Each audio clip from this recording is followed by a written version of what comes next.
Ар үйдө аксакалдуу кары болсо, балпайган байбичеси дагы болсо, баласы бар тап эмгегинен жанында жаркылдаган жары болсо, баласы бар тап эмгегинен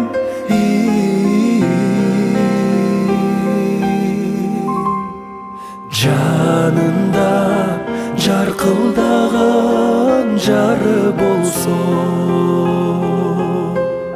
чоң ата бардыгына калыс болсо, чоң эне сук сөздөн алыс болсо, келини кербезденип бой көтөрбөй уулунда уят менен намыс болсо, келини кербезденип бой көтөрбөй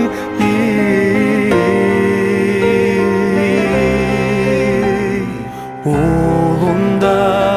уят менен намыс болсо.